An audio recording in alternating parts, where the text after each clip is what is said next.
life in the UK. So let's go and have a look at it and see what we can find.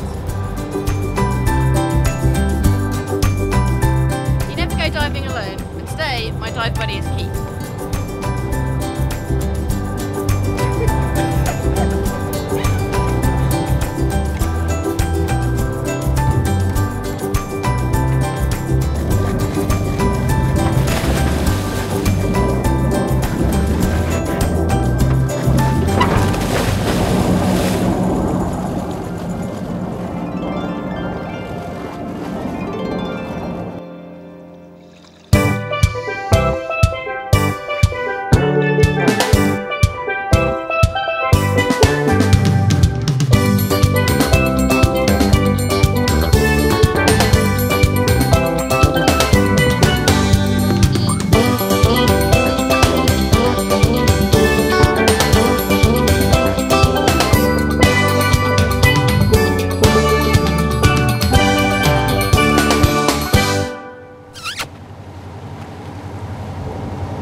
Yeah, I really enjoyed that. Did you see the seal? Save the seal. Let's get back and have a cup of tea. Great idea.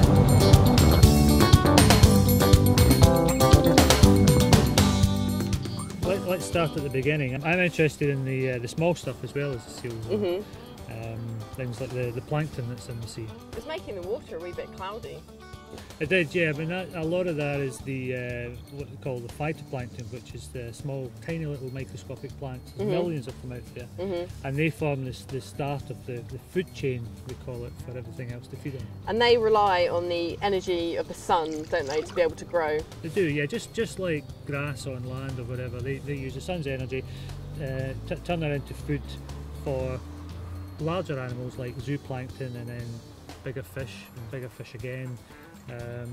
And that's how it all works. So the smallest things are fed upon by larger things. It just keeps going up the food chain. Yeah. And you know, those barnacles we saw feeding, they'd be feeding on the zooplankton. Yeah, that's right. They'll feed on it, and small fish larvae will feed on it. Bigger animals, and then things like sand eels, and then guillemots. Birds will feed on the. That was great, wasn't it? The birds diving around us. That was so cool. Brilliant. So, I mean, even things like the dolphins and seals and whales, they'll all form part of that, and the animals get bigger and bigger as they're further down the food chain again.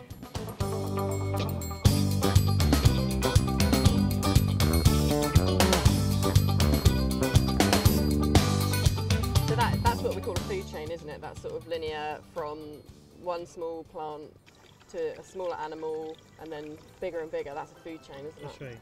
But it's not that simple. It's quite complicated because lots of things play and interact with other animals, and it then becomes what we call a food web.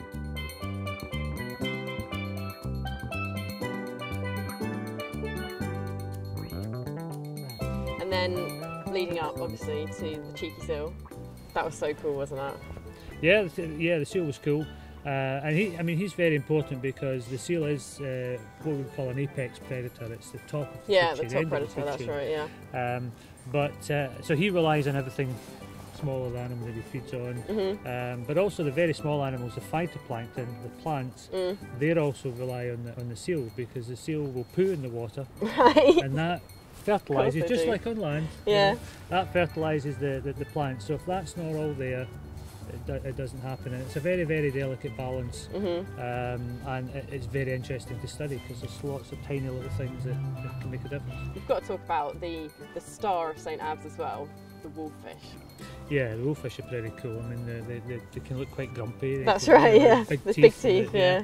But they again they're another apex predator. They're the top of their food chain. There's not many things will eat a wolffish. Yeah, especially when they look like that. Exactly. But they'll feed on smaller animals, things with very hard shells like sea urchins and crabs and whelks and things like that. They're these big crushing teeth, but they're very impressive. So it's an incredibly complicated system. It is, yeah. It's very dynamic. It's always changing, and there's lots of subtle things can affect the food web. And that's what makes it interesting as a scientist. The fact that we can put together the little bits of the jigsaw to work out what happens, which will help us look after it for the future and make sure that the seas are sustainable. Brilliant. Can we show this in again? Yeah.